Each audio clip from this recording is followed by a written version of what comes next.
Salam sejahtera, anda bersama saya Rizal Zulkafli dan ini Niaga Awani. 2020 adalah satu tahun yang mencabar buat semua termasuk pekerja. Pada awal Disember, Organisasi Buruh Antarabangsa ILO lapor tekanan gaji global akibat COVID-19 tidak akan berhenti biarpun dengan vaksin yang diberikan ketika ini. Ia juga lapor yang COVID-19 sekat dan mengurangkan peningkatan gaji dengan kumpulan yang terkesan adalah pekerja wanita dan pendapatan rendah. Kumpulan pekerja menjalani norma baru termasuk bekerja dari rumah, jumlah waktu kerja yang lebih pendek, cabaran pekerja yang tidak formal ataupun tidak formal yang meningkat dan juga diberhentikan kerja. Kesemua ini hadir susulan sekatan aktiviti ekonomi akibat COVID-19 yang bermula pada Mac tahun ini. Susulan daripada itu, subsidi gaji diperkenalkan untuk sektor terkesan dan ada sektor sehingga kini seperti pelancongan yang masih terkesan. Kita semua lalui satu fasa baru daripada perubahan kecil kepada perubahan besar termasuk diberhentikan kerja. Pada Oktober, kadar pengangguran dilapor naik sedikit kepada 4.7% susulan sekatan aktiviti ekonomi untuk kekang penularan COVID-19. Dan terbaru, Khazanah Research Institute dalam laporan sebelum ini turut dedah kesan yang berbeza yang dialami oleh pekerja formal, pekerja sendiri serta pekerja asing. Kita ingin cuba rangkumkan cabaran pekerja pada 2020 dan cuba tinjau trend 2021 bersama Ketua Ekonomi Pusat Kajian Pasaran Buruh Masa Hadapan Perkeso Profesor Madya Dr. Muhammad Yusof Saari. Dan Prof, pertama sekali 2020 menyaksikan satu krisis kesihatan akibatkan krisis ekonomi. Kita lihat KDNK kita merudum sehingga 17.1% pada suku kedua dan juga kerajaan membelanjakan 305 bilion ringgit untuk pakej rangsangan terkumpul. Kadar pengangguran kita 5.3% pada Mei. Dan bagaimana Prof lihat impak krisis COVID-19 ini kepada ekonomi kita, tentunya tidak sekata kepada semua orang. Baik, Rizal. Seperti yang kita sedia maklum bahawa krisis yang disebabkan oleh pandemik COVID-19 ini, saya kira dia adalah krisis yang dahsyat, ya, yang paling teruk kita alami, bukan sahaja Malaysia, malah seluruh dunia saya rasa sejak kita merdeka. Saya rasa ini adalah krisis yang paling teruk sekali, ya. Kerana kenapa krisis ini agak berbeza berbanding dengan krisis ekonomi yang melanda sebelum Malaysia sebelum ini dan negara lain sebelum tempoh ini. Kerana ianya unik juga, kerana kalau krisis lain sektor ekonomi masih lagi boleh berjalan. Dia tidak maknanya sektor ekonomi itu tidak perlu ditutup sebahagiannya dan tidak perlu dibenarkan sebahagiannya.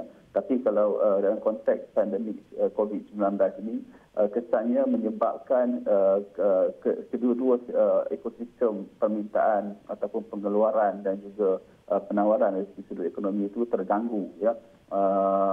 Jadi ini menyebabkan kesannya yang berantai dan juga impaknya yang besar kepada ekonomi Malaysia dan juga negara-negara lain disebabkan oleh seperti yang kita tadi pengeluaran yang terhad dan juga pekerja yang terhad untuk bergerak dalam satu sektor ekonomi itu sendiri. Dan pengajaran penting yang kepada ekonomi kita, terutama kepada pekerja formal dan juga tidak formal di Malaysia sepanjang tempoh PKP, PKPB dan juga variasi lain yang dilancarkan, apa pengajaran penting untuk kita lihat dari sudut pekerja? Saya kira pada pandangan saya ada 3 perkara penting yang pengajaran yang boleh kita dapat daripada apa yang telah berlaku dan sedang berlaku pada masa kini. Yang pertamanya adalah pentingnya kepada keperluan adanya pekerjaan ataupun pendapatan yang mencukupi dan mampan, ya. Kerana kita tahu bahawa sebelum COVID-19 datang pun ini telah pun kita telah 3 tahun sebelum ini pun kita dah mengetahui bahawa keadaan pendapatan terutamanya mereka yang berpendapatan rendah dan golongan bawahan ini agak terhad, dan kalau diambil kira dengan perbelanjaan mereka, mereka hanya tinggal beberapa ringgit saja secara bulanan untuk menyara kehidupan mereka pada bulanan berkenaan, ya.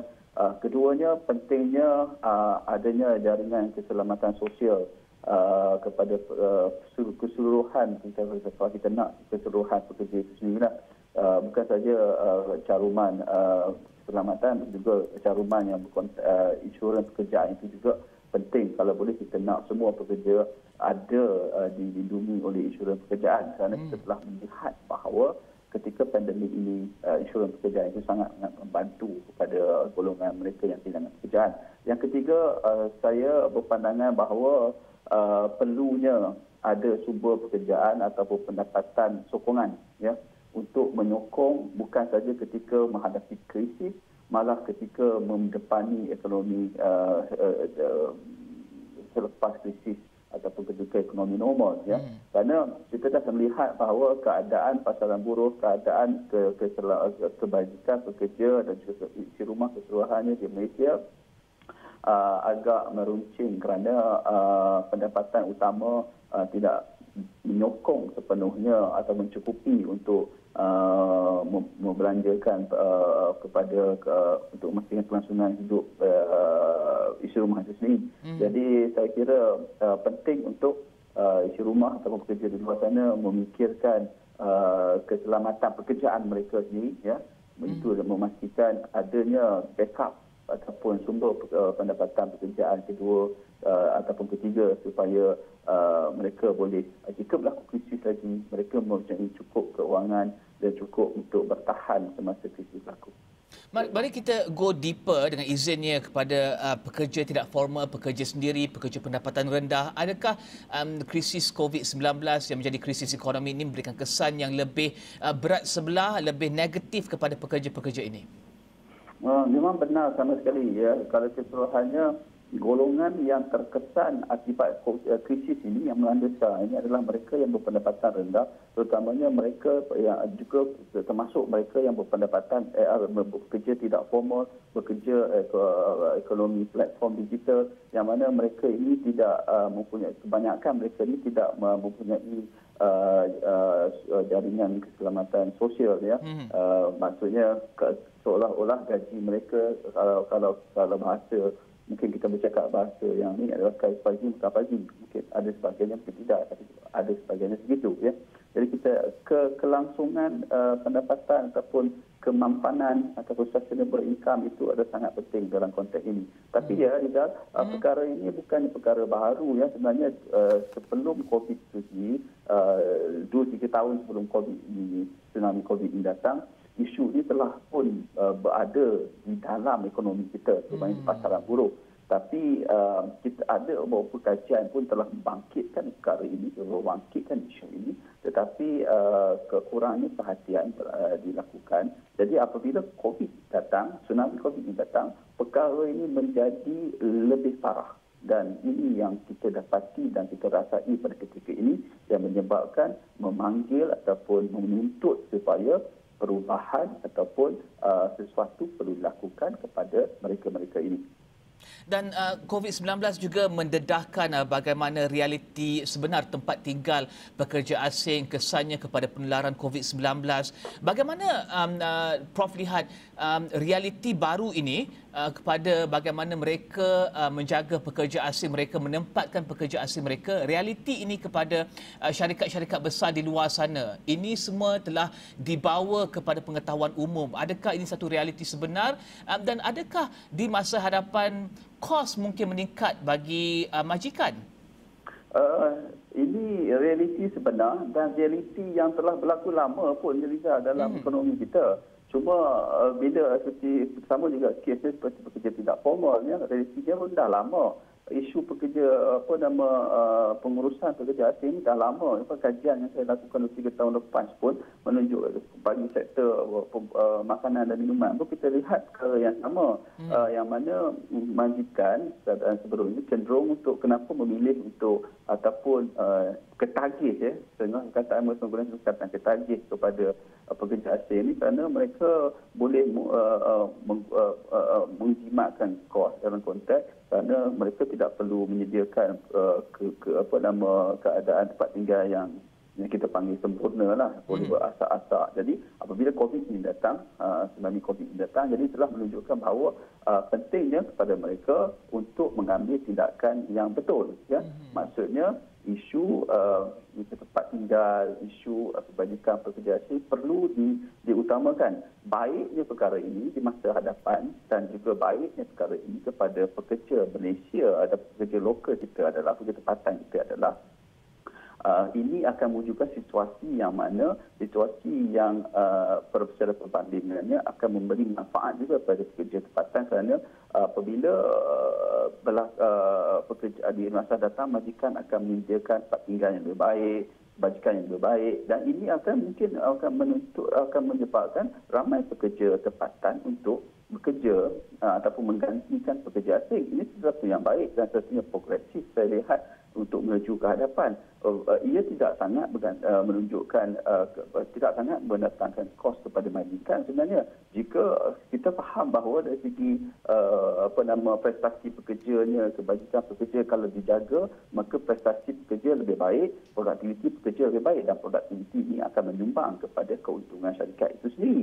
Jadi ini sangat baik, Rizal, bagi saya, dan juga ianya juga langkah yang baik kerana kita tidak mahu juga seperti di masa akan datang pihak antarabangsa menggunakan isu pekerja asing ini untuk menekan ekonomi Malaysia seperti yang mereka sering guna kepada isu minyak kelapa sawit. Melibatkan pengurusan pekerja asing. Jadi kita tidak mahu itu berlaku. Jadi kita mahu situasi yang mana ia memberi manfaat, kebaikan kepada ekonomi rakyat tempatan, pekerja tempatan, dan juga dalam masa yang sama untuk mengelakkan penggunaan tekanan bukan tarif kepada syarikat-syarikat Malaysia. Dan ringkas sebelum kita beri berehat, Doktor, ya, kita ingin melihat kepada ILO cakap gaji mungkin akan pegon dan juga gaji tidak akan meningkat, terutama bagi kumpulan pekerja wanita dan juga kumpulan pekerja pendapatan rendah. Komen Doktor berkenaan dengan situasi tersebut sebelum kita beri berehat. Memang betul. Itu yang kita jangkakan juga, ya, kerana dalam konteks sekarang, dalam ekonomi yang baru nak pulih dan banyak juga syarikat yang terpaksa gulung tikar. Jadi pada keadaan sekarang, pentingnya adalah dari segi sama ada dari segi sudut rakyat luar sana ataupun dari segi pengubah dasar, adalah penting pada ketika ini adalah untuk mendapatkan peluang pekerjaan, menyediakan peluang pekerjaan dahulu, membolehkan rakyat luar sana untuk dapatkan pekerjaan. Isu gaji adalah isu kedua selepas ekonomi dah pulih. Kerana pada ketika ini kalau kita bermain dengan isu gaji dan dalam sama untuk mencari pekerjaan, kita tak akan dapat situasi menang-menang di situ. Situasi dia macam ada trade off sikit kat sini dalam keadaan situasi ekonomi sekarang. Penting kat sini adalah dapatkan pekerjaan terlebih dahulu. Isu gaji akan perlu melibatkan isu jangka masa panjang, dan selalunya isu gaji ini perlu dilihat ketika mana ekonomi berada dalam keadaan baik.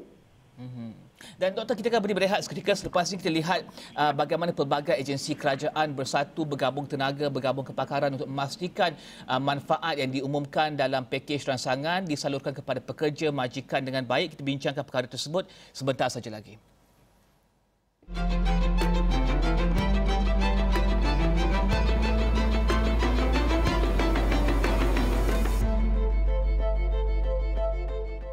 Bertemu kembali dan kita membincangkan berkenaan dengan kesan COVID-19 kepada ekonomi dan juga impaknya kepada pekerja di luar sana bersama dengan Profesor Badar Dr. Yusof Saari.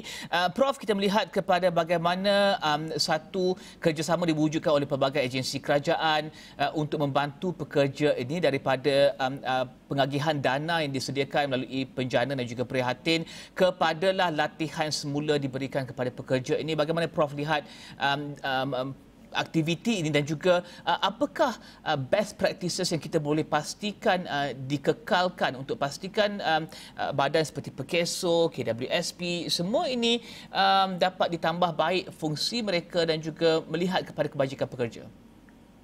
Baik, Rizal. Apa yang telah berlaku oleh kerana tsunami COVID ini telah memberi impak yang sangat besar kepada pasaran buruh di luar sana. Antara perkara yang signifikan, ya, yang saya nampak yang telah berlaku ketika mana pengurusan krisis ini adalah wujudnya koordinasi dan penyelarasan yang jelas di antara institusi, yang mana dari segi ekonominya isu institusi ini sangat penting kerana dasar-dasar yang baik kalau institusinya bermasalah, maka impaknya atau kesanannya adalah terhad. Ya. Jadi apa yang telah berlaku, kita melihatkan bahawa wujudnya koordinasi yang baik, penyelarasan yang baik di antara institusi Contohnya, ya, kalau kita bisa kongsi sini, kita ada kerajaan telah membuat keputusan untuk hanya ada satu portal pekerjaan, iaitu My Future Job, yang berada dikendalikan oleh KESO. Dan juga kerajaan baru-baru ini dalam bajet 2021 juga telah mewujudkan Majlis Pekerjaan Nasional, ya. Ini bertujuan untuk menyelaras penciptaan pekerjaan pada 2021 dan tahun-tahun yang akan mendatang.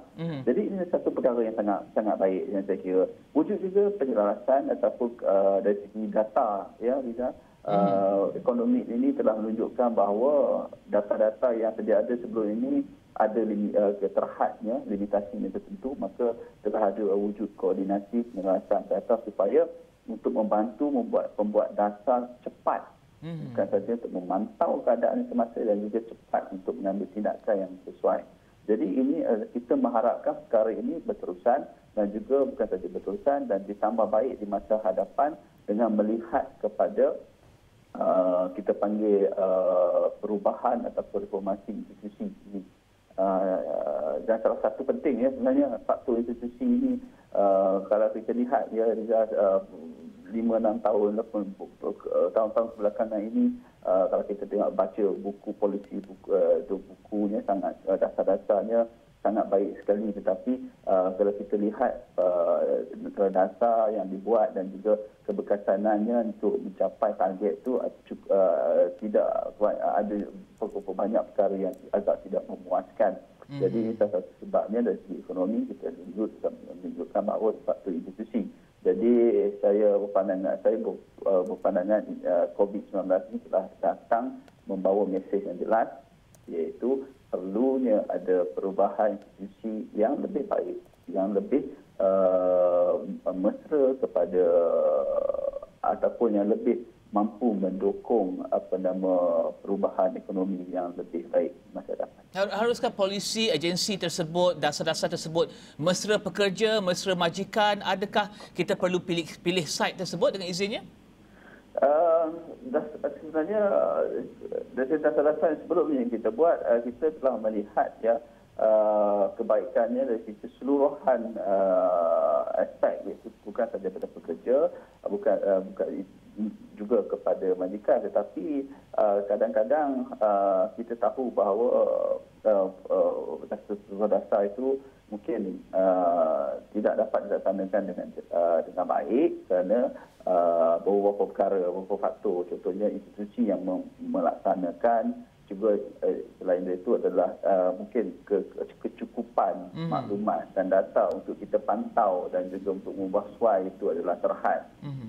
Dan ini saya harap, kita mengharapkan di masa akan datang perkara ini boleh berubah, kerana seperti kita tahu tadi, tsunami COVID-19 datang dengan secara jelasnya menunjukkan bahawa sesuatu perlu dilakukan, koordinasi perlu lebih hebat, lebih jelas, dan juga sesuatu perlukan pemantauan yang rapi. Okey, dan doktor, kita cuba untuk keluarkan crystal ball kita dengan izinnya untuk melihat kepada trend utama pekerjaan untuk 2021. Cabaran ekonomi masih lagi pemulihan. Bagaimana, apakah trend yang kita akan saksikan dalam tempoh 6 bulan, 3 bulan akan datang memasuki tahun 2021 ini? Cabaran utama untuk pekerja. Saya nampak antara cabaran utama pekerja ini adalah pekerja yang baru nak memasuki pasaran buruh, terutamanya mereka yang baru habis belajar di universiti dan juga habis belajar di sekolah, yang tidak mahu melanjutkan pelajaran dan ingin masuk ke pasaran buruh terus.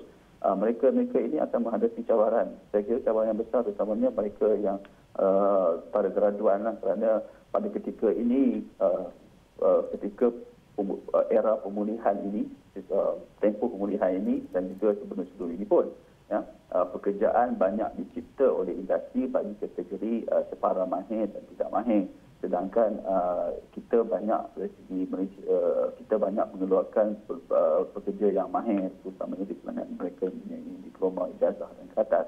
Jadi mereka ini perlu bersedia untuk berhadapan dengan situasi yang lebih rumit. Mungkin pekerjaan yang ada tidak sesuai dengan kelayakan mereka. Mungkin mereka memerlukan melakukan sesuatu, sama ada mereka mencari pekerjaan yang lebih fleksibel ataupun meningkatkan kemahiran mereka melalui reskilling, upskilling ataupun latihan supaya mereka boleh keluar daripada krisis dan juga keluar daripada kepompong apa yang berlaku sekarang. Adakah cara strategi untuk pastikan pekerja kalis krisis? Strategi itu penting untuk bukan saja pihak kerajaan melihatnya ya. Kalau dari segi sudut pihak kerajaan, saya kira kalis krisis ini boleh dilakukan sama ada dengan cara untuk menguatkan lagi jaringan keselamatan sosial pekerja itu dan juga untuk mencipta peluang pekerjaan yang berkualiti, ya, itu dari sudut pihak pengubah dasar, dari sudut pihak pekerja itu sendiri. Mereka perlu kalau mereka Rizal, ya, kalau kita tengok saya bagi analoginya, kalau mereka nak kalis peluru, janganlah berada di medan peperangan. Maksud saya kat sini adalah kita jangan kalau boleh, kalau ada ruang, jangan elakkan ataupun kurangkan pelibatan di sektor yang berisiko. Ya, cuba kita cari peluang ruang untuk berada di sektor yang kurang berisiko pada krisis pandemik dan juga krisis ekonomi yang lain. Contoh yang saya nampak sektor yang kurang berisikonya dari segi krisis pandemik inilah sektor-sektor seperti sektor pertanian dan asas tani. Ya, ini adalah sektor yang saya lihat masa pandemik pun orang tetap nak makan, orang tetap memerlukan keperluan untuk meneruskan kelangsungan hidup. Jadi bekerja di sektor-sektor ini mungkin agak kalis peluru, agak kalis sensitif dalam konteks ini. Ini hanyalah salah satu contoh, banyak lagi contoh lain ada dalam suasana. Dan 2020 juga doktor berikan kita work from home dengan izin ini, pelbagai lagi pendekatan baru dalam pekerjaan. Adakah doktor rasa ini juga akan diteruskan dalam 2021 menjadi satu perkara yang baru dan bukan hanya ketika krisis? Apa lagi yang kita harus tambah baik untuk sokong wanita yang work from home yang dilaporkan UN ataupun PBB 6 kali lebih ganda terkesan ketika pandemik ini? Saya menyangkakan situasi work from home ini, ya, dalam stage ini akan berterusan kerana kita lihat sekarang ini tanda-tanda untuk pandemik ini dan kisahnya menurun agak sedikit mengambil masa. Jadi kerajaan pun telah melanjutkan tempoh PKPB di Selangor dan juga Kuala Lumpur. Jadi saya nampak ia diteruskan. Tetapi kita juga perlu beri perhatian juga, ya, Rizal, untuk kita faham dari satu sudut work from home ini untuk membantu golongan wanita dan golongan-golongan lain supaya sama untuk mengurangkan atau memutuskan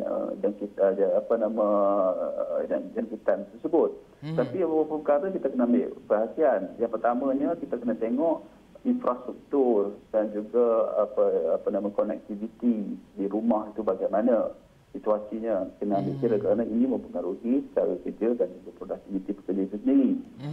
Kita kena tengok jenis pekerjaan. Tidak semua jenis pekerjaan sesuai untuk work from home. Ya. Mereka yang berkola putih lebih sesuai untuk bekerja work from home, tapi yang bekerja berkola biru ini tidak sesuai untuk bekerja di work from home. Yang ketiga, faktor tiga, Rizal, kena tengok dari segi sudut demografinya macam mana pula.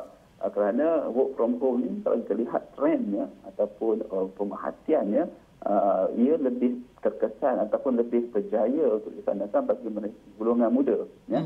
Golongan muda yang lebih celik IT-nya kita panggil lah, lebih mudah untuk, dan mereka juga mahukan satu cara kerja yang lebih fleksibel. Yang keempat kalau sikit ada masa, iaitu jenis sektor penting, Rizal. Kalau orang tu bekerja di sektor pertanian, memang tak sesuai work from home, dia kena berada di lokasi. Tapi pekerja-pekerja yang lebih pada perkhidmatan sokongan, ia lebih sesuai. Jadi banyak faktor perlu diambil kira untuk memastikan work from home ni efisien dan juga produktif. Okey, terima kasih Ketua Ekonomi Pusat Kajian Pasaran Buruh Masa Hadapan Profesor Madya Dr. Muhammad Yusof Saari membincangkan berkenaan dengan trend pekerjaan 2020 pengajaran serta rangkuman 2020 dan juga trend 2021. Teruskan bersama kami di Astro Awani sepanjang minggu ini ketika kami bincangkan perkara tersebut serta trend di 2021. Saya Rizal Zulkafli, ini Niaga Awani, salam hormat.